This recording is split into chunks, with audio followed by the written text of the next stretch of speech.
Bonsoir à tous et à toutes et bienvenue dans cette nouvelle rencontre, un endroit où aller, où ce soir nous accueillons Mélanie Gaudry. Bonsoir Mélanie, comment vas-tu? Bonsoir, ça va très bien et toi?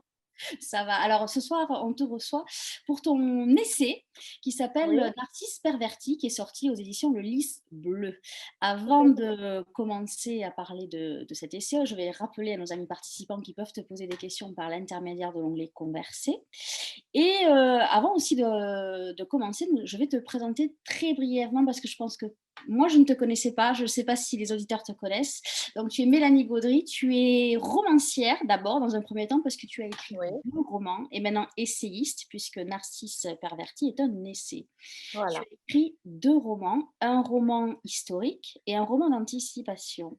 Comment t'est venue l'idée de passer à l'essai? Alors, ça a été imprévu parce qu'à la base, je comptais, écrire un roman, sur la manipulation perverse narcissique, qui mêlait attentats, qui mêlait télé-réalité et un peu de Covid. Mais finalement, j'ai préféré commencer par, l'essai pour déjà exposer mon point de vue, sur le sujet.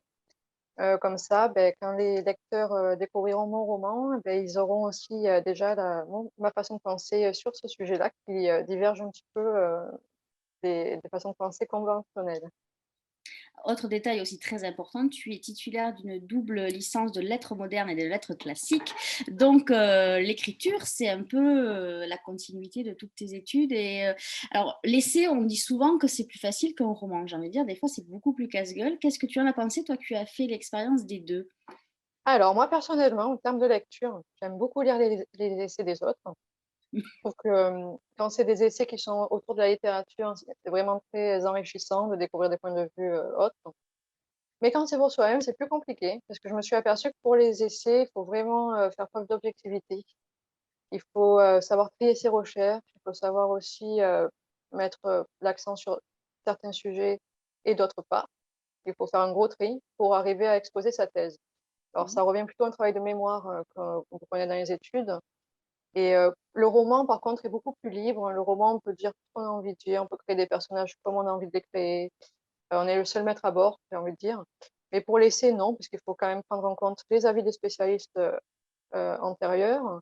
Il faut savoir proposer sa propre, thèse et aussi, rester le plus objectif possible, ne pas entrer, dans après mettre son avis, mettre son point de vue qui après dégraderait, l'essai. On n'est pas dans une biographie, une autobiographie, on est vraiment dans quelque chose qui est pour servir, pour étudier. Donc il faut garder ça en tête. Alors, ton premier roman s'appelait Avec le temps, c'était un roman sur la guerre de 100 ans. Le deuxième, le roman d'anticipation, c'était Total Écran. Est-ce que là, c'était important pour toi de revenir sur un sujet qui est beaucoup plus actuel pour se camper dans le présent ou c'est un hasard total? Non, en fait, le roman que je voulais écrire, c'est un roman contemporain. Alors j'avais vraiment, mis du temps, à l'écrire parce que j'étais, faire beaucoup de recherches aussi. Je me suis immergée dans différents milieux, j'ai dû pendant 2 ans activement pour essayer de faire un roman le plus réaliste possible. J'ai fait, vraiment un travail d'immersion. Je me suis, imbibée de différents domaines. On peut aller dans des milieux sociaux un peu plus, privilégiés, certains plus bas pour arriver à créer des personnages qui soient en relief et la manipulation perverse narcissique était le trait, majeur, de ce roman-là puisque le personnage principal était pervers narcissique. Donc vraiment ça a été aussi une envie, d'entrer plus dans la vie, moderne parce que en faisant des romans qui sont, vraiment, dans l'imaginaire, dans le passé, comme celui de la guerre, on touche un monde différent. Là, contemporain, les gens ont envie peut-être aussi de se sentir compris, notamment les gens qui ont connu des pervers narcissiques. Faut pas oublier ça, donc j'ai bifurqué de quelque chose qui pourtant me plaît puisque j'aime beaucoup l'histoire. Alors, je vais montrer l'écran la couverture de ton essai. Donc voilà, il y a donc Narcisse perverti. Pourquoi ce titre? Alors ça, c'est avec, mon ami Patrick Louis Richard, que d'ailleurs s'il me regarde, je l'embrasse très fort. C'est un terme La postface. on a Patrick Louis Richard, il a fait la qui a postface de fait la ton livre et postface, voilà, ouais. la préface. On va en parler Voilà. aussi. Voilà, Patrick Louis Richard, on a beaucoup échangé sur les pervers narcissiques et un jour, je lui ai dit ce terme-là et lui, il l'a re-employé, dans ses écrits, beaucoup. Il a écrit «Le narcissisme perverti» et c'était pas du tout mon idée de faire, de faire un essai, qui s'appellerait comme ça. Mais alors lui, en discutant et qu'il a créé cette nouvelle notion, parce qu'il a établi une grille de diagnostic qui est très intéressante et autour de ce narcissisme perverti, alors j'ai eu envie de faire pareil que lui. Après en plus, j'avais l'idée d'appeler, mon essai «Emprise», mais, Mmh. il y a une personne que je connaissais à l'époque, qui a appelé sa pièce de théâtre «Emprise», donc du coup, ben, on doit choisir autre D'accord. chose. Emprise est un mot qui a été beaucoup utilisé en titre, Oui, voilà, en plus, voilà, oui, il y a eu un de pas téléfilm avec choisir Marc cette Lavoine, ouais, ouais, ouais, tout à fait. Et donc donc il y a donc on vient de citer Patrick Louis Richard qui a fait la postface. Il y a aussi quelqu'un qui a fait la préface qui s'appelle Antoine Pétavin. Pourquoi oui, avoir tout à fait fait. appel à 2 hommes justement pour, faire la préface et la postface de ton essai? Ah, parce que j'aime beaucoup les hommes. Non, je plaisante. Non, alors Patrick, c'est parce que c'est un ami de longue date. Patrick écrit, des romans qui sont fantastiques. Il écrit, autant sur la perversion narcissique que sur, son expérience professionnelle et j'admire beaucoup ce qu'il fait et je le suis depuis ses débuts parce qu'il a commencé sur le tas et donc ça a été une évidence pour moi de lui demander de faire la postface puisqu'il a écrit un roman sur les pervers narcissiques il y a peu de temps. Et pour, Antoine Pétavin, alors là, ça a été le hasard, hein, parce que j'ai rencontré, pour mon essai différents thérapeutes et différents spécialistes dans le sujet, pendant, cette dernière année, l'année qui a précédé le covid. J'ai rencontré des personnes très intéressantes et finalement, j'avais demandé à une autre personne de faire la préface et je préférais aller vers Antoine parce que la façon dont il traite ces sujets sur YouTube et la façon dont il traite la séduction, les relations hommes-femmes dans sa chaîne «Je récupère mon ex», je me sens très, très proche de lui. Je sens que c'est quelqu'un qui a une sensibilité proche de la mienne et je me suis, très rapidement reconnue dans ses propos. Alors du coup, ça a été, une évidence pour moi. Alors dans cet essai, il y a 6 chapitres où tu nous expliques comment, d'abord, est-ce que tu peux nous donner la définition du pervers du alors c'est manipulateur pervers narcissique. Oui. Est-ce qu'il y a une différence entre le manipulateur pervers narcissique et le pervers narcissique déjà? Non, alors c'est la même chose. En fait, c'est un manipulateur pervers narcissique que les gens ont, détourné en PN, en lui donnant un petit sobriquet parce que c'est très actuel, c'est très à la mode, mais non, c'est un manipulateur pervers narcissique. Alors c'est une personne qui, quand elle était plus jeune, donc au stade anal, avant 4 ans, a eu un choc dans sa vie, un choc affectif très intense, qui à ce moment-là s'est clivé de toute émotion et n'a pas grandi, de façon émotionnelle comme les autres. C'est quelqu'un qui à ce moment-là s'est coupé du monde et s'est construit, étage par étage une autre personnalité, une personnalité, pour se protéger, pour, ne pas souffrir à nouveau et c'est quelqu'un qui utilise la manipulation justement pour essayer de projeter sa douleur sur une autre personne et non sur lui-même. Parce que si jamais le pervers narcissique se retrouvait face à sa propre douleur, qui le ramenait à son enfance, là, il pourrait, peut-être intenter à ses jours. Donc c'est quelque part, c'est une personne en très grande souffrance qui a développé ce trouble de la personnalité, justement pour survivre. C'est ce qu'il ne faut pas oublier. On a tendance à penser qu'un PN, c'est un diable, c'est quelqu'un de malveillant qui a conscience de ses actes alors que pas du tout. Le pervers narcissique n'a pas conscience de ses actes. Alors moi, je voudrais juste faire une petite parenthèse. Il ne faut pas oublier que le pervers narcissique peut être aussi une femme. Parce que Tout souvent, à on a fait. tendance à dire que c'est un homme, mais ça peut être aussi une femme. Alors, tu expliques très bien dans ton essai que c'est très compliqué de détecter un manipulateur pervers narcissique.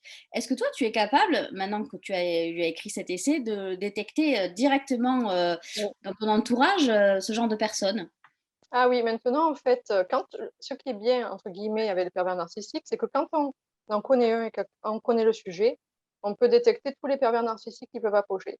Pourquoi? Parce qu'ils ont tous une même mécanique et bon, là, en écrivant cet essai, j'ai attiré à moi de nombreux pervers narcissiques qui, sentaient qu'ils étaient dysfonctionnels, donc sans, bien sûr, avoir conscience de ce qu'ils sont, mais qui avaient quand même envie de venir vers moi pour un petit peu, vérifier, pour voir si, pour se sentir peut-être plus compris aussi. Donc là, je peux les repérer très vite parce qu'ils ont tous le même fonctionnement. Ce sont des personnes qui, de prime abord, ont l'air très sympathiques, sont très charismatiques, alors qui ont toujours des beaux métiers, qui sont toujours dans des belles positions sociales, qui entre guillemets, on peut dire «en jette» et ce sont des personnes aussi avec qui tout va très vite. Alors et quand ils sont en phase de séduction, on est vraiment la personne, idéale à leurs yeux. Ils sont très, proche de nous et ça va trop vite. Déjà, voilà, un pervers narcissique qui approche, une victime potentielle avec, sa victime, tout va trop vite et donc moi maintenant grâce à ça, j'arrive à détecter même une simple conversation téléphonique avec quelqu'un. Si c'est un pervers narcissique, je le saurai de suite dans sa façon de parler déjà, dans le ton qu'il emploie. Bon, après on peut toujours avoir des doutes, mais en règle générale, je peux détecter, très rapidement, un pervers narcissique, Mais c'est heureusement. compliqué parce que parfois, nous-mêmes, dans nos relations personnelles, on Mmh. développe des défenses qui peuvent passer pour justement je sais pas comment dire, symptômes ou signes de pervers narcissique. C'est ça qui est compliqué. Parce que En fait, parfois, on peut développer quelque c'est chose. la récurrence, en fait. C'est on est tous amenés quand on traverse un deuil, quand on n'est pas bien dans sa peau, même maintenant avec tout ce qui se passe avec le covid, on peut être amené à se sentir pas bien et pour justement essayer de trouver une béquille à ça, pour améliorer nos relations avec les autres, d'utiliser un peu de manipulation. Même par exemple quand on est amoureux et qu'on sent que la personne, est prête à nous quitter, d'essayer de faire du chantage affectif. Bon, c'est pas génial, mais ça arrive. En fait, c'est le côté systématique qui fait qu'une personne est perverse narcissique. En plus, il faut remarquer aussi qu'un PN a une vie qui est très, entrecoupée de grosses coupures. En fait, il ne peut pas mener une vie, au même endroit avec les mêmes personnes. Il coupe, il change de milieu, il ne reste jamais longtemps au même endroit. C'est ça qu'il faut pas oublier aussi et qui amène à poser le diagnostic. Parce qu'on est tous amenés, c'est vrai, des fois de façon consciente, mais après en règle générale, on va éprouver un peu de remords, hein. On va essayer de vouloir améliorer les choses, que le pervers narcissique, lui, n'en a pas conscience. Lui, il vit comme ça, il se pose pas d'autres questions. Voilà. Est-ce qu'on pourrait comparer le pervers narcissique à un caméléon? Ah oui, alors le pervers narcissique, il change, d'avis selon les personnes avec lesquelles il se trouve. Le pervers narcissique n'a jamais, la même personnalité. Ce qui est assez interpellant, c'est qu'il peut même aussi, changer sa façon de s'habiller, sa façon de se tenir, sa façon de parler. Ce sont des gens aussi qui ont un grand penchant pour l'escroquerie. Alors, ils adorent ça, ils adorent regarder des documentaires là-dessus parce qu'en fait, ils se sentent fascinés par ça. Ce sont des gens qui vraiment, ils peuvent aller dans tous les milieux sociaux, ils peuvent très bien, être, proches de personnes jeunes, de personnes âgées. Ils s'attirent aussi les faveurs des enfants. Ce sont des gens qui arrivent à se faire apprécier de tous très rapidement. Alors, je vais grossir. Est-ce qu'on peut dire que le PN, comme tu dis, est fasciné parce qu'il ne possède pas, en fait? Est-ce que c'est ça son but? Posséder ce qu'il ne possède pas? Le pervers narcissique, en fait, il est toujours attiré quand il choisit une proie principale, par ce qu'il ne possède pas. Donc il va choisir des personnes assez charismatiques et talentueuses parce que sinon il se sent rabaissé. Bon, après, il a des proies secondaires et des proies de substitution qui, elles, sont sans valeur et il les considère très mal. Ce sont des relations qui dureront pas plus d'une semaine. Mais quand c'est une proie qui dure dans le temps, il faut savoir que c'est quelqu'un qui possède des choses que le pervers n'a pas. Et lui se les approprie tout en disant à sa victime que c'est lui qui les a. Alors c'est assez pervers aussi dans ce sens-là et c'est très, très, frustrant aussi pour la victime de se voir dépossédée, de toute son énergie et de son talent, au profit du pervers qui lui va séduire d'autres proies avec ce que la victime a apporté. Donc un PN, j'aime bien le dire, hein, un PN est un patchwork de ses anciennes proies. Quand vous rencontrez un PN, c'est le mélange de toutes les proies qu'il a eues de son enfance au jour d'aujourd'hui. Alors, c'est intéressant que tu aies employé le mot proie. Est-ce que ça veut dire que le PN, alors je vais parler comme toi, c'est un prédateur comme un animal? Oui, alors, c'est un prédateur qui est comme un animal parce qu'un PN, il peut très bien, passer des mois à surveiller sa future proie. Alors faites attention, alors là j'en profite de parler que qu'on puisse m'entendre, sur les réseaux sociaux, ne donnez jamais, vos états d'âme, ne dites jamais où vous vous trouvez parce qu'il y a des pervers narcissiques qui peuvent vous observer pendant des mois et grâce aux réseaux sociaux, ils peuvent connaître votre personnalité, vos failles, hein, ce que vous aimez. Pour vous séduire, ça sera beaucoup plus facile. Alors faites attention. Un pervers narcissique peut rester tapis pendant très longtemps devant une victime qu'il a envie de d'attraper et il va toujours venir quand la victime sera un peu, en état de faiblesse. Et même dans la relation, il va y avoir des moments de silence radio et il reviendra toujours quand la victime sera en état de faiblesse. Donc il faut toujours bloquer le pervers narcissique quand on l'a identifié et qu'on veut s'en débarrasser parce que sinon il peut attendre des années et attendre que vous ayez perdu votre travail, que vous ayez eu un deuil pour revenir. Donc il faut toujours faire très attention. Dans ton essai, tu parles de psychose blanche. Est-ce que tu peux nous expliquer ce que c'est que la psychose blanche? Alors la psychose blanche, alors nous sommes tous des névrosés, il faut savoir qu'on est tous atteints de névrose. Le le pervers narcissique, c'est quelqu'un qui, pourrait passer à l'acte comme un psychopathe, comme un sociopathe, mais qui justement ne peut pas passer parce que la psychose blanche, c'est toutes les impulsions, tout ce désir, de blesser, mais avec cette peur aussi, de la société. En fait, le pervers narcissique a très peur des institutions, pardon. Donc c'est cette peur qui va l'empêcher de passer à l'acte, c'est-à-dire tuer ou blesser sa victime. Chose que le sociopathe et que le psychopathe ne possèdent pas. Eux, ils en ont rien à faire. Ouais. Donc c'est une psychose blanche dans le sens où il n'a pas d'émotion. Il a aussi peu d'empathie qu'un psychopathe et qu'un sociopathe, mais il ne passera pas à l'acte ou très peu de fois, ou vraiment c'est vraiment anecdotique un pervers narcissique qui passe à l'acte, parce qu'il a justement, ce jugement de la société qui l'en empêche. Et selon toi, est-ce qu'on peut affronter un pervers narcissique? Est-ce qu'on est capable, quand on est une alors quand on est une proie, je suis pas sûre, mais est-ce que quelqu'un qui a un peu de caractère est capable de s'opposer à un pervers narcissique? De Alors c'est l'affronter? en fait, il faut faire très attention parce qu'un pervers narcissique, il anticipe tous les comportements que peuvent, avoir ses proies. Donc il sait très bien, les points faibles et les points forts de chacune de ses victimes. Donc pour pouvoir affronter un pervers narcissique, je dirais, il faut vraiment, déjà ne plus avoir grand-chose à perdre, et aussi il faut arriver à faire pareil que ce que fait le PN avec nous, c'est-à-dire, heu, le surprendre et ne jamais être surpris à son tour. C'est-à-dire arriver à justement lui l'observer, avoir suffisamment de données sur lui pour avoir un poids et pour l'effrayer. Parce que le pervers narcissique a très peur du jugement des autres. Il a peur d'être démasqué par la société, et comme ce sont des hommes qui ont souvent des hauts postes et qui sont des hommes qui ont souvent une belle notoriété, ils ont très peur de perdre tout ça. Alors justement, quand on possède les cartes pour justement avoir du poids par rapport à lui, vous pouvez être sûr qu'il vous laissera tranquille parce qu'il a très peur que son image de normalité soit, abîmée, et l'affronter aussi, je pense, et justement ce que j'explique dans mon essai, pour moi, personnellement, je pense que c'est la seule façon de se reconstruire parce que je me suis toujours demandé comment quelqu'un peut continuer sa vie, tout en se sachant victime, en fuyant seulement comme les autres spécialistes le recommandent. Parce que pour moi, la fuite, elle est pour les coupables. Alors le coupable, c'est le pervers narcissique, c'est pas la victime. La victime est seulement coupable d'avoir des trop de qualités que le pervers narcissique a envie de lui voler. Donc je pense qu'à un moment donné, si on veut recommencer une vie normale, si on veut aimer à nouveau la vie, on est obligé, de se battre au minimum, rien que par respect pour soi-même. Alors tu as utilisé le terme démasquer, est-ce que c'est pour ça qu'il y a aussi des masques sur ta couverture? Bonne question. Alors oui, tout à fait. Alors la couverture, à la base, c'était moi qui voulais la dessiner, mais après, finalement, il s'est trouvé que comme mon livre a été, finalisé, pendant le dernier confinement, alors moi j'étais partie en reportage, je ne pouvais pas m'en occuper.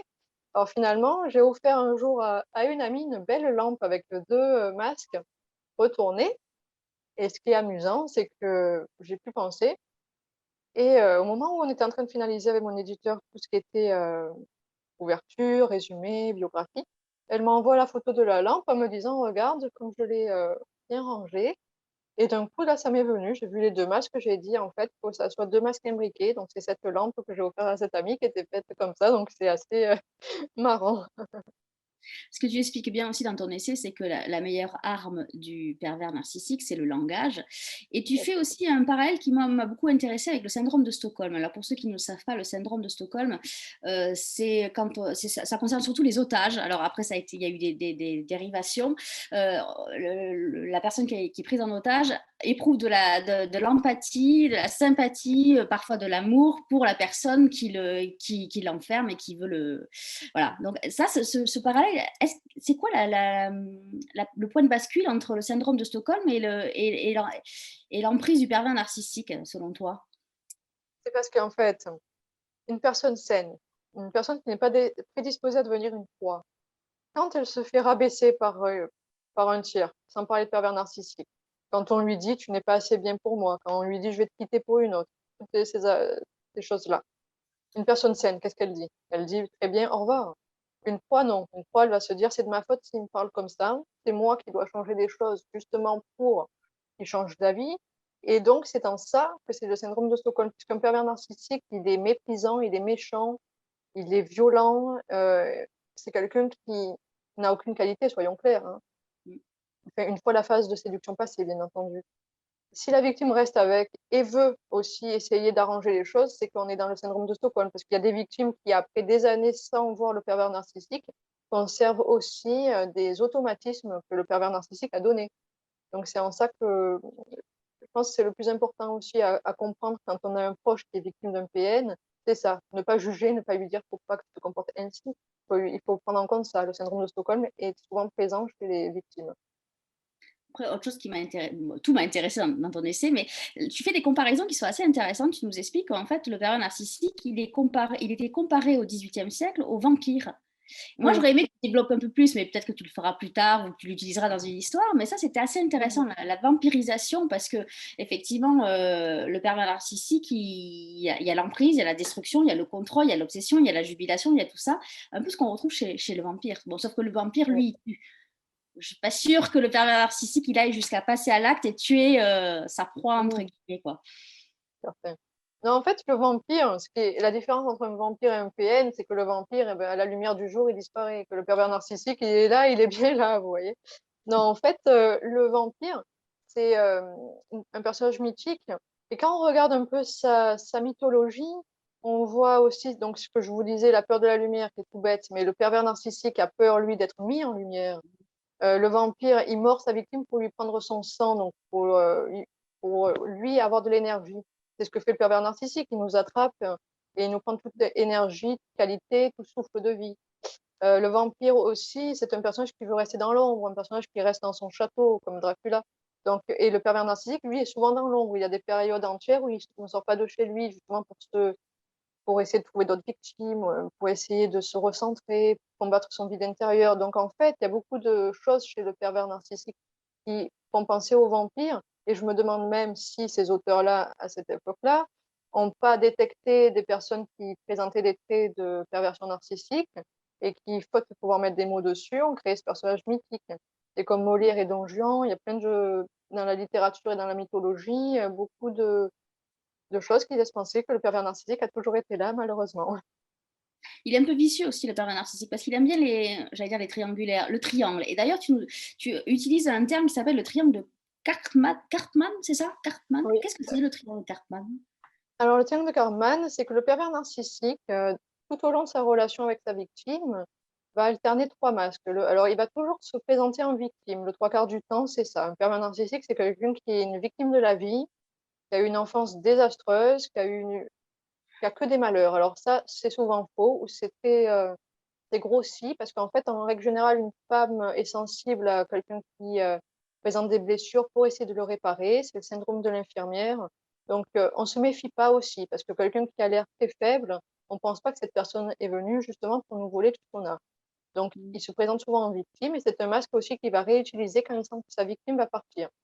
Après, il y a le masque, donc le vrai masque, hein, celui qu'il est en réalité, qui est le bourreau. Le pervers narcissique pense juste à faire du mal à l'autre pour justement essayer de se sentir mieux lui-même. Donc on a bourreau, victime Persécuteur. et persécuteur, voilà, c'est ça.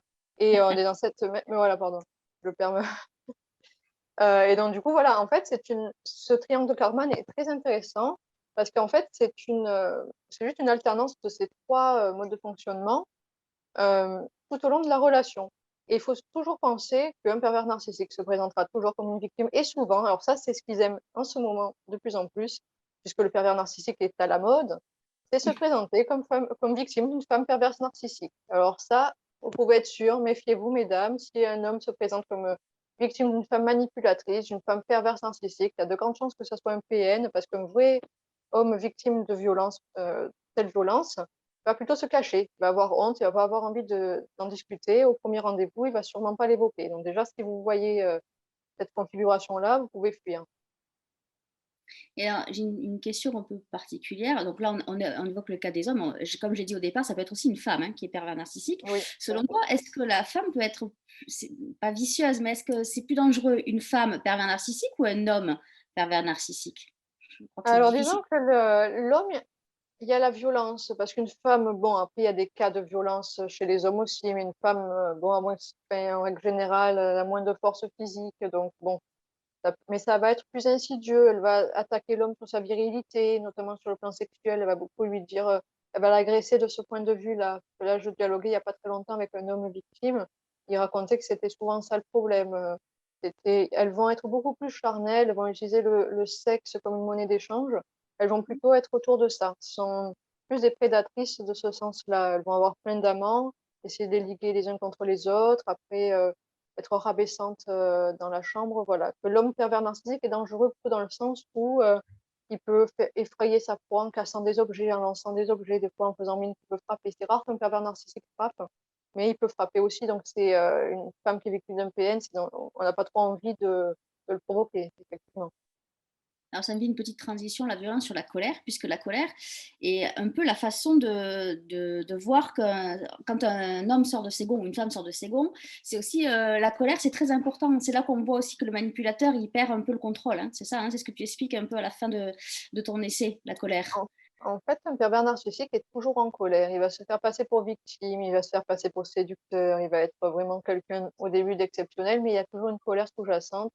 Et cette colère, en fait, elle va exploser à la fin, elle va exploser pendant la rage narcissique, mais elle est toujours là. Quand on regarde les messages qu'il envoie, on peut remarquer qu'il y a c'est sec, c'est,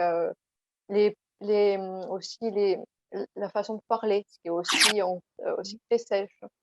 Hem, la façon de rabaisser, insidieuse au départ, qui va être plus concrète après. La colère, elle est sous-jacente. Le PN n'apprécie personne. Il va critiquer tout ce qu'il voit. Il va regarder un film à la télévision, il va trouver que à redire. Il va, par exemple, avoir, quelqu'un qui vient lui rendre visite, il va penser qu'on le dérange. Il va jamais émettre de paroles bienveillantes. Ses emplois passés, ben, ça a toujours été des moments où il a été rabaissé. Il y aura jamais quelque chose de positif et ses ex-partenaires, il va toujours les dénigrer, avoir envie que du mal leur arrive. Donc c'est aussi ça qui est aussi important. Toujours cette, petite, cette noirceur, cette hargne, normalement quelqu'un qui est normal, même s'il s'est fait quitter, même s'il a perdu son emploi, il va toujours avoir de la résilience derrière, il va passer à autre chose, il va avoir envie d'avancer. Le pervers narcissique n'avance pas, il est rancunier, il pense qu'à se venger, qu'à dire du mal et c'est là aussi où on peut s'apercevoir qu'on n'est pas un PN. Alors maintenant, je voudrais qu'on parle un peu technique de ton travail. Tu es aussi journaliste. Comment tu t'es organisé pour écrire cet essai? Est-ce que tu as consulté des professionnels dans le médical pour avoir du poids, ça? Est-ce que tu t'es servi de témoignages aussi, je crois? Comment tu as organisé ton travail pour écrire cet essai? Ah bah, à vrai dire, cet essai, c'était pas un essai à la base, c'était des articles de presse. Alors, c'était des articles, j'avais utilisé certains pour mon blog à moi que je tenais à l'époque et d'autres pour la presse. Et après, petit à petit, un jour justement, parce que le confinement aide aussi à trier un peu ce qu'on a dans l'ordinateur, j'ai eu envie de mettre un peu tout bout à bout pour voir ce que ça donnait. J'ai fait lire à des amis auteurs qui ont trouvé ça, qui ont bien aimé, qui m'ont dit par contre, il faudrait faire plus essayer de tourner les choses différemment pour essayer d'avoir un même axe. Et c'est là que j'ai eu l'idée, parce que à la base, j'avais pas en je voulais faire mon roman moi, et après j'avais pas cette idée-là. Après je me suis dit que faire un essai avant, ça serait formidable pour justement exposer ma vision des choses. Mais c'était pas mon idée initiale et c'est vrai, c'était, à la base, c'est des articles presse et des articles de blog, qui étaient mis bout à bout et oui, alors en fait, je suis allée voir beaucoup de personnes victimes dans des associations. Alors je suis allée, j'ai beaucoup voyagé pour certains voyages, j'ai fait beaucoup de villes. J'ai été à Avignon, j'ai été, hem, donc à Toulouse aussi. Pour rencontrer des personnes, pour essayer de connaître leurs témoignages, de voir un petit peu. Bon, dedans, dans le lot, il y a des gens qui sont pas victimes de PN, mais qui se sentent victimes de PN parce qu'ils ont besoin de rationaliser. Mais après, il y a aussi des personnes qui, quand on essaie de leur faire raconter leur chemin de vie, on s'aperçoit que, ils ont un parcours qui est vraiment, compliqué. Des fois des années, 20 ans d'emprise, 28 ans pour une dame. Alors là, c'est vraiment intéressant de voir que, par contre, toutes les victimes se ressemblent, hein. Si c'est quelqu'un qui est resté 6 mois avec un PN et une qui est restée 30 ans, c'est pareil, hein. Il y a le même mécanisme et après, alors j'ai rencontré pas mal de spécialistes, alors qui justement m'ont bien étayé là-dessus, qui m'ont vraiment appris des choses que moi j'avais recherchées pour moi-même aussi auparavant, mais ils m'ont donné des termes techniques, qui me manquaient, plus la lecture, je me suis beaucoup documentée et après il faut aussi prendre le temps de mettre tout bout à bout, de faire un travail de synthèse, essayer d'arriver à donner une nouveauté parce que c'est un sujet qui a été quand même beaucoup traité, qu'il y a des personnes qui le font très bien, qui le font de façon formidable, donc bon, essayer de donner un autre, point de vue et c'est ça qui est assez compliqué, mais qui est aussi un beau challenge. Tu as mis combien de temps pour l'écrire, cet essai? Pas longtemps honnêtement, en fait, ça c'est bon, comme j'ai combiné les articles, j'ai mis à peu près, chacun moi pour un article, je mets à peu près une semaine, hein, donc là, Donc il y a 6 chapitres, 6 semaines. Après pour le travail de pour remettre en forme, de supprimer certains passages, de tout réajuster, ça m'a pris un bon mois. Après il y a eu tout le travail de relecture, bon je pense Mmh. qu'on va compter 2 mois à peu près. Mais après il y a 2 ans de recherche, donc c'est assez compliqué. Après il y a eu j'ai été aussi rencontrer des vrais pervers narcissiques pour justement essayer de voir. Des faux pervers narcissiques, des hommes aussi. Il faut savoir qu'il y a des hommes aussi maintenant qui ont peu de talent, qui sont Mmh. assez frustrés dans leur vie, qui ont besoin d'utiliser les mécanismes pervers narcissiques pour, essayer d'avoir une qualité de vie supérieure, pour séduire des femmes. Ils utilisent tous ces, mécanismes et c'est ces hommes-là que j'ai eu aussi envie de voir un petit peu ce qu'il y avait derrière et ça m'a donné un bel article de presse il y a quelque temps, mais c'est aussi intéressant de voir que la médiatisation est bonne jusqu'à un certain point. Que quand on voit des personnes qui se servent de tout ce travail que moi je peux faire, que d'autres peuvent faire pour justement essayer de blesser les autres, d'essayer d'avoir plein de conquêtes, d'écraser tous les collègues de travail, ça fait mal au cœur. Mais bon après ça donne aussi un essai. Est-ce que tu as eu quels ont été les premiers retours que tu as eus sur cet essai justement? Alors j'ai eu quand je l'ai fait lire au tout début, je l'ai fait lire à pas mal de monde. Moi j'aime bien faire lire des professionnels et des lambdas. Mais en règle générale, bon, je vais plutôt quand même, me tourner plus vers les personnes qui sont dans le métier du cinéma ou dans le métier, de la littérature pour avoir des avis qui sont un peu plus proches. J'ai eu un très, très bon retour de donc justement, Antoine Pétavin m'a fait la préface parce quand il a lu, ce que j'ai fait, il a beaucoup apprécié. Après, j'ai eu, pas mal de retours aussi, au niveau du cinéma.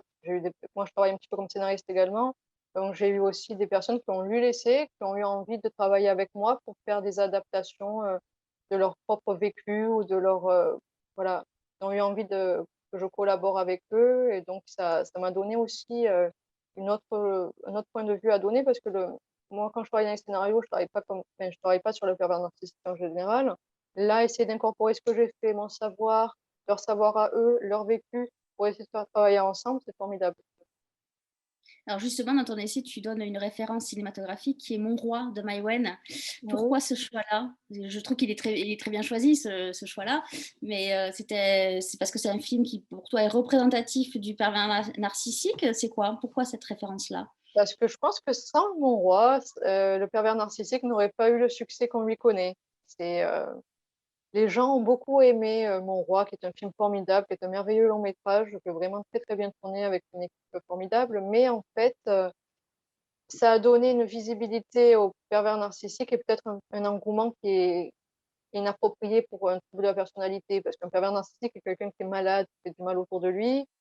Donc, c'est vrai que moi, je parle beaucoup de l'engouement populaire de Mon Roi parce que je le contrebalance avec, celui de Claude Sautet qui pourtant traite le pervers narcissique de façon plus objective, mais qui a pas connu l'engouement. Je pense que si on se réfère trop à Mon Roi pour juger si une personne est perverse narcissique ou non, on peut faire des erreurs parce que, bien sûr, il y a des moments qui sont, parfaits ou que c'est vraiment des passages qui illustrent bien la personnalité perverse narcissique, mais il y en a d'autres où c'est justement fait pour de la fiction donc il faut toujours prendre avec des pincettes et c'est justement les personnes qui sont venues vers moi pour collaborer, qui m'ont dit qu'ils ont bien aimé Mon Roi, qu'ils ont bien aimé The Gone Girl, plein de films comme ça, qui m'ont dit: «On aimerait faire quelque chose qui reste toujours du cinéma bien entendu, mais quand même plus réaliste et plus représentatif pour les victimes actuelles». Et c'est marrant parce que tu as cité donc un film et tu ne cites pas de roman, alors que le système de l'emprise et du pervers narcissique a été traité quand même en littérature. Oui, il a été traité. Moi, en fait, pour moi, celui que je trouve qui est le plus représentatif, c'est, vous allez trouver ça vraiment, un peu étrange, mais c'est Poirot quitte la scène d'Agatha Christie, le dernier roman d'Agatha Christie où elle fait, vivre son personnage fétiche. Parce que Poirot, affronte un criminel qui n'est pas un criminel, c'est quelqu'un qui pousse les autres au crime et il dit lui-même qu'il n'arrivera jamais à le coincer puisqu'il ne fait rien. En fait, il convainc les autres, il s'immisce dans des milieux sociaux et partout là où il s'immisce, il y a un drame qui se produit ou quelqu'un se suicide ou une autre personne et donc je pense que c'est ce livre-là, pardon, il a été fait en film après, mais qui, illustre le plus la mécanique perverse narcissique et Poirot dit que c'est le criminel le plus compliqué qu'il ait eu, à traiter puisque justement, il ne commet pas de crime, il pousse les autres au crime et lui a l'air de quelqu'un d'extrêmement faible, de quelqu'un d'insignifiant, alors qu'en fait c'est Poirot est obligé de se sacrifier et c'est là où il meurt d'ailleurs, pour justement empêcher que ce criminel, continue sa vie en faisant des désastres autour de lui. Alors c'est paradoxal et je trouve que c'est le roman où on parle le mieux du pervers narcissique. Alors, toi, tu as une double licence, donc je disais de lettres modernes et de lettres classiques. Quelle est la place de la littérature dans ta vie? Ouais, elle est très importante parce qu'en fait, bon, déjà, ça comme ça a été mon domaine d'études, maintenant j'ai toujours tendance, à lire et à analyser. J'ai toujours tendance à essayer de décortiquer les œuvres du passé pour essayer de faire ou des essais. Je travaille aussi dans des manuels scolaires, donc d'essayer de synthétiser tout ça. Et c'est assez, comment dire? C'est un exutoire pour moi aussi, plutôt.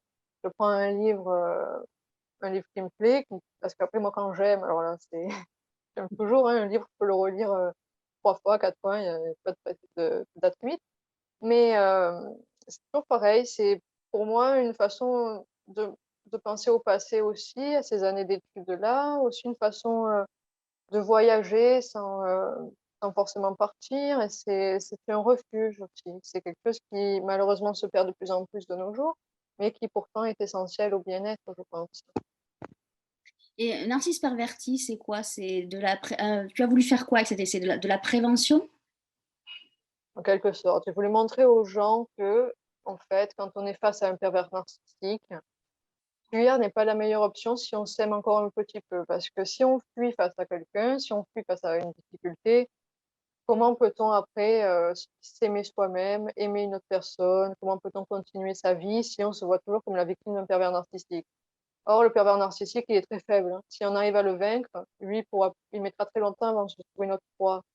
Parce que, il faut arrêter dans le sens où pour, par souci de compréhension, nombreux thérapeutes disent: «Un PN, on fuit». Pourquoi? Parce qu'ils ont peut-être peur que les gens restent encore sous emprise ou je sais quoi, mais ce n'est pas la meilleure solution dans le sens où, il y a que les coupables qui fuient. Pour moi, quand quelqu'un n'a rien à se reprocher, il n'a pas à fuir. Donc en fait, il faut essayer de mettre en lumière ça, sans forcément dénoncer le pervers narcissique, publiquement, mais arriver entre lui et soi-même, arriver à avoir une discussion, à avoir lui faire suffisamment peur pour lui montrer qu'on a récupéré sa place. Il a essayé de nous voler notre vie, de nous voler notre place en tant qu'individu, qu'on l'en récupère, qu'on est bien dans nos baskets, que maintenant on est plus fort que lui.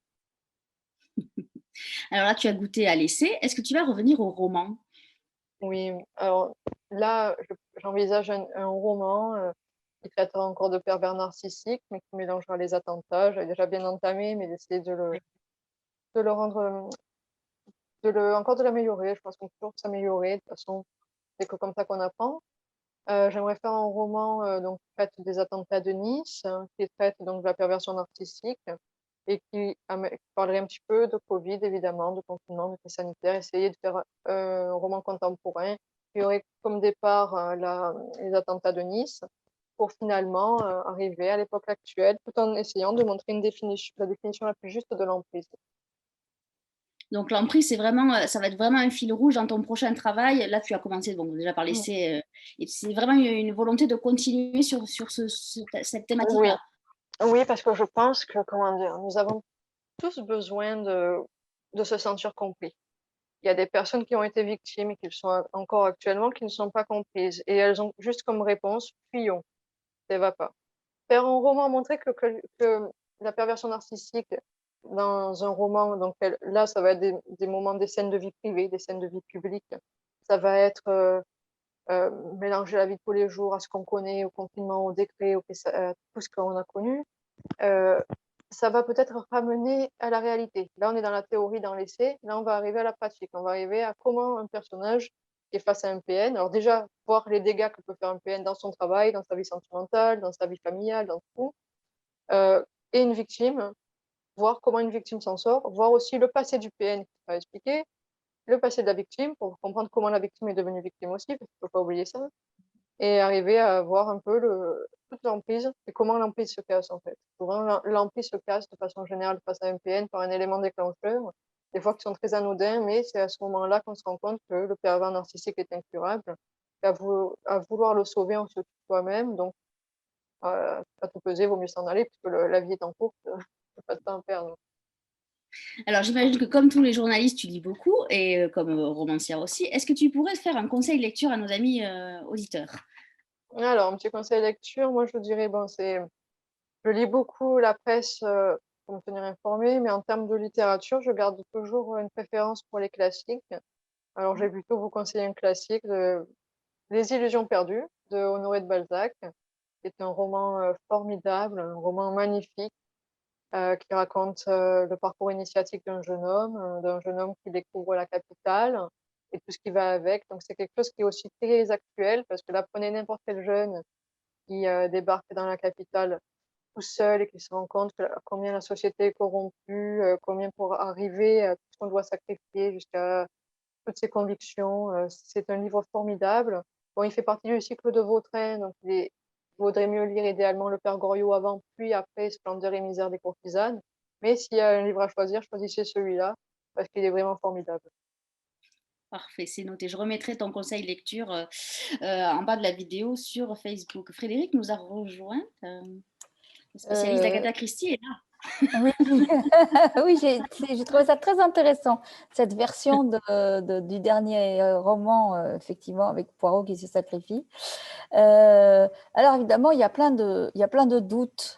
Je ne sais pas s'il y a des victimes dans ceux qui nous posent des questions, mais il y a plein de doutes. C'est-à-dire que votre discussion à toutes les deux provoque des réactions. Alors Anna, elle dit, oui, mais alors si on a été victime, comment s'enfuir, on inverse, si l'on a identifié, comment est-ce qu'on inverse la vapeur? Comment est-ce qu'on inverse le truc?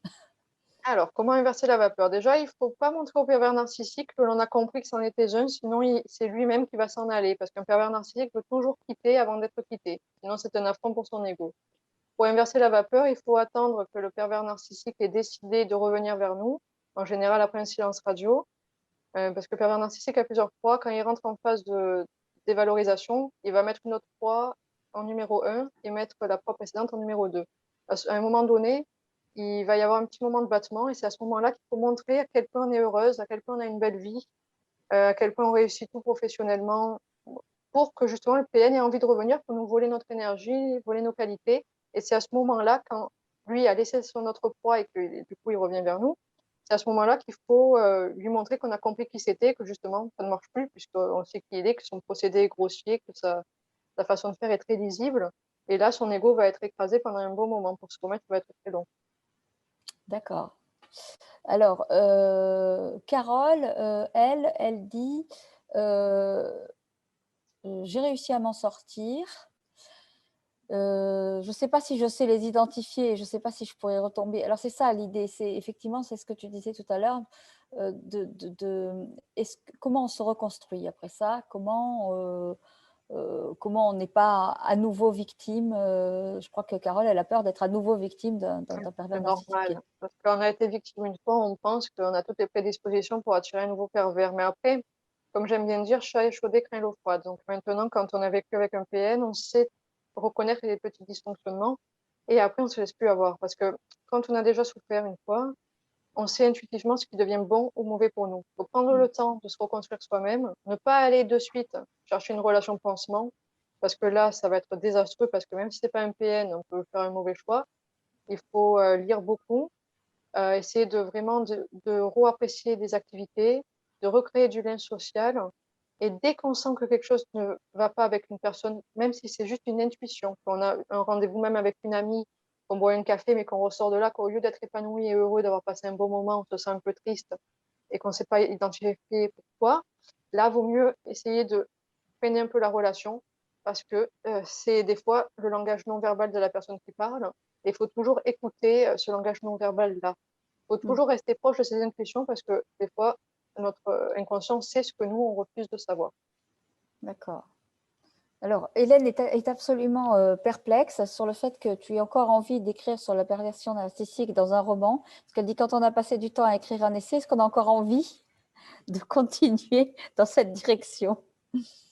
Elle a tout à fait raison parce qu'en fait, quand on a passé tellement de temps à écrire sur les pervers narcissiques, ça fait qu'il y a des moments, moi, où j'ai plus envie d'en entendre parler parce que j'ai l'impression de vivre avec eux. Je pense qu'à ça. Mais après, dans ce roman-là, bon, je l'ai déjà bien entamé. Et il y a d'autres choses aussi. Ça va parler des attentats, ça va parler de beaucoup de choses actuelles. Donc, j'essaie de me raccrocher à ça. Mais effectivement, après, c'est vrai qu'il vaut mieux pas non plus donner trop une place à ces gens-là, parce qu'après, ça peut être aussi mal utilisé par des hommes qui veulent devenir pervers narcissiques, entre guillemets, pour justement arriver à faire du mal aux autres, pour séduire des femmes, voilà. Donc, faut quand même se modérer. Faut garder ce qu'on a appris et l'utiliser à bon escient. Donc, c'est vrai que des fois, c'est vrai, j'ai plus du tout envie d'en parler. Il y a des moments entiers où des fois, on m'envoie des liens, lis ça sur le PN, c'est intéressant, je n'ai pas envie, parce que je vis avec ça depuis 2 ans que je fais des recherches, je parle peu de PN à longueur de journée. Donc après vient un moment donné où c'est vrai que ça fait un peu saturation. Mais après, bon, je sais que dans l'avenir, après, je ferai autre chose, je vais écrire sur d'autres choses, j'ai envie de plein d'envies, donc du coup, ça me fait pas trop peur, quoi. Alors, une dernière remarque de Catherine qui n'arrive pas à croire qu'il n'est pas conscient d'être un pervers narcissique. Est-ce que, parce qu'elle pense que la manipulation, que quand on manipule quelqu'un, on est forcément conscient d'être un manipulateur. En fait, le pervers narcissique, il est conscient, il a un dysfonctionnement, il est conscient d'avoir un problème et il est conscient de ne pas être comme les autres. Et cette différence qu'il perçoit, c'est parce qu'il se sent supérieur. Pour lui, c'est que les autres sont moins bien que lui, et lui, il est supérieur, donc il ne veut pas se remettre en cause. Pour lui, la manipulation, c'est pas comme quelqu'un de normal qui dit je vais manipuler pour obtenir quelque chose. Lui, c'est sa façon de vivre. Et il joue un petit peu, mais est-ce qu'il pense que c'est de la manipulation? Pour lui, moi j'en ai parlé avec un justement qui est reconnu cliniquement de PN. Lui m'a dit je sais pas pourquoi je suis comme ça. Et il m'a dit aussi également qu'il aimerait des fois comprendre les autres, mais qu'il n'y arrive pas, mais que finalement ça l'amuse de voir tant de gens qu'il aime et que lui il les déteste. Donc il y a une part de jeu chez eux, ça c'est certain. Ils jouent aussi à voir jusqu'où ils peuvent aller, jusqu'où ils peuvent faire changer le comportement d'autrui, ça leur plaît, mais c'est aussi pour se rassurer. Il y a une forme aussi pour essayer de faire taire leur vie intérieure, de garder une distance avec l'autre. Il y a une paranoïa aussi, parce qu'ils sont très paranoïaques. Mais la manipulation, comme nous, on la connaît, elle n'y est pas, mais c'est une manipulation différente chez eux. C'est une manipulation plus, est-ce que si je fais ça, il va faire ce que je veux, mais ça va pas être un gros calcul. Ça va pas, il a pas prévu des années à l'avance le plan qu'il a pour sa victime, mais il reproduit quand même le même schéma. Et lui, pour se justifier, dira qu'il a tombé sur une mauvaise personne, simplement. Ou qu'il a été victime éventuellement. Oui, voilà, tous les PN sont victimes des autres. Il n'y a aucun PN qui va reconnaître ses torts, qui va dire qu'il a mal agi pour échanger les choses. Le PN se considère comme victime de la vie, de la société, victime de toutes les personnes qu'il croise qui ne vont pas dans son sens. Et une victime qu'il a aujourd'hui comme victime principale, qui est en phase ou de séduction ou d'emprise, eh ben, faut savoir que tôt ou tard, que ce soit dans 1 an, dans 10 ans, dans 30 ans, elle sera la femme perverse narcissique pour le PN. Elle sera le diable de la relation et ça finit toujours comme ça. Ouais. Est-ce qu'il y a un vocabulaire du pervers narcissique que l'on reconnaît? Certains mots qu'il emploie beaucoup. Ils ont des phrases qu'ils aiment. Il y a ça ne te regarde pas. Un PN à qui on demande. Le PN pose beaucoup de questions à sa proie de tout ordre. Il veut toujours qu'on lui réponde le plus vite possible. Par contre, quand il est interrogé, le PN répondra que ça ne te regarde pas. Ou alors des choses de ce genre. Le PN aussi, il va déshumaniser. Il n'appelle pas sa proie principale par son prénom. Donc déjà, quand il parle des gens, il dit quelqu'un, quelqu'une, hein. Il évoque très rarement les prénoms. Il n'aime pas donner vie aux personnes qu'il côtoie. Il y a ça qui est assez important. Donc il y a aussi la façon, quand il parle aussi, le langage qui ne correspond pas avec le regard. On va avoir un regard noir et un langage assez doux. Ça va aussi être ça qui va donner un indice important. J'ai été instrumentalisée par les femmes. Oui, aussi, voilà, j'ai été instrumentalisée ou alors j'ai été victime d'une femme PN. Ça peut être aussi, ah oui, je suis hypersensible, ils aiment bien utiliser ça. J'ai trop de valeurs, trop de principes pour ce monde aussi, ils aiment bien dire ça. Donc, privé, le monde et eux, ils aiment bien. Ah ben en fait, on en a tous croisé, hein. Ouais, c'est vrai. Finalement, oui. Et après, ça marche sur certaines qui vont avoir envie d'entrer en relation et les autres vont dire c'est une personne qui ne me convient pas et s'en aller plus vite. C'est ça aussi qui est intéressant. Et où est-ce que tu es allé les chercher, ceux que tu as interrogés? Alors, en association, souvent, beaucoup en association. Après, j'ai eu une aussi avec qui j'ai sympathisé beaucoup sur un groupe Facebook. Une dame que j'ai gardée en relation pendant plusieurs mois, qui était encore avec le pervers narcissique à l'époque où je l'ai connu, donc il me parlait souvent, donc j'ai eu son témoignage. J'ai eu, oui, beaucoup des femmes d'association, des personnes Les qui avaient victimes envie, alors donc. oui, des victimes d'association qui D'accord. avaient quand même fait suffisamment de travail sur elles pour avoir envie de venir en association. Parce qu'après, il y a D'accord. beaucoup de victimes aussi qui n'en parlent pas et qui sont, Non, voilà. je pensais au témoignage que tu avais pu avoir de pervers narcissiques. Ah, tiens, de pervers narcissique, alors non, de pervers narcissique, c'est aussi par rapport à ces femmes-là qui m'ont. Parce qu'après, en association, on rencontre tout. On rencontre aussi des gens frustrés qui sont pas bien dans leur vie, qui veulent diaboliser leur conjoint. Mais après, dans le lot, qu'on a des vraies victimes et qui dénoncent leur conjoint, c'est aussi intéressant, moi qui ai la fibre journalistique, tout ça, d'aller vers le PN. Et justement, quand ils sentent que quelqu'un vient vers eux animé de bons sentiments, c'est là qu'ils vont parler. C'est là qui est très intéressant aussi. Hmm. Dis-moi, quand tu as fini de faire ton enquête, tu dois avoir envie de fréquenter des chiens, des animaux, Ah ben après, la des nature canards. humaine, c'est vrai, parce que la nature humaine, moi j'ai connu personnellement un pervers narcissique, j'ai connu un plagiaire de pervers narcissique, j'ai connu tous les bas-fonds pardon, les bas-fonds de ce que l'humanité est capable de produire. J'ai connu toute la laideur, donc ce qui fait qu'après j'ai tendance à avoir beaucoup de lait dans les choses courantes. Donc après, c'est vrai qu'après, on a plus trop envie, après avoir vu toutes ces associations, ces femmes qui sont dans des états lamentables, tout ce qu'on peut voir autour de ça, fait qu'au bout du bout, ben, finalement, ben, quand on voit un animal, on a envie de le prendre dans les bras et de laisser de côté toute l'humanité. Attention, il y en a qui sont dangereux sans être Oui, pervers narcissiques. c'est vrai. Bon, mais je n'ai plus de questions, Nathalie. Je vais te Il y laisser. a juste un commentaire sur Facebook, c'est Fabrice qui dit que c'est un essai transformé, Mélanie, ton essai. Donc voilà, je transmets le commentaire. Transformé. Oui, comme au rugby, voilà. Ah, Exactement. Ben, moi non plus, j'ai plus de questions. Ah si, j'ai une question en vous écoutant. Est-ce qu'une victime de pervers narcissique peut elle aussi devenir en faisant du mimétisme? C'est possible ça ou pas? alors ça arrive, hein, parce qu'en fait, quand on vit, alors là, je vais parler pour moi, parce que j'ai quand même vécu longtemps avec un PN. On est tellement habitué à vivre dans s'il n'y a pas de spontanéité. On a peur de tout ce qu'on peut dire, tout ce qu'on peut faire. Donc, on développe de la contre-manipulation pour se protéger. On sait que si on va dire quelque chose au pervers narcissique, il va mal le prendre. Donc, on va cacher, on va se mettre à mentir. Et finalement, pour avoir la paix, on se met à manipuler aussi. Donc, après, des fois, on a tendance à se demander est-ce que je ne suis pas en train de devenir PN?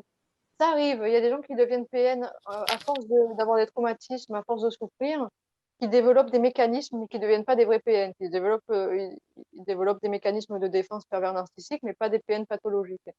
Mais après, c'est vrai qu'en fait, à force de vivre dans cette atmosphère, des fois, on a tendance des fois aussi à se sentir victime de PN alors que ça n'en sont pas. On peut aussi utiliser, copier le PN parce on a tellement vu évoluer qu'on se sent, on a envie aussi des fois spontanément quand on vit avec quelqu'un, qu'on écoute des choses, on va faire ce que fait la personne et beh, forcément, beh, le pervers narcissique, c'est pareil.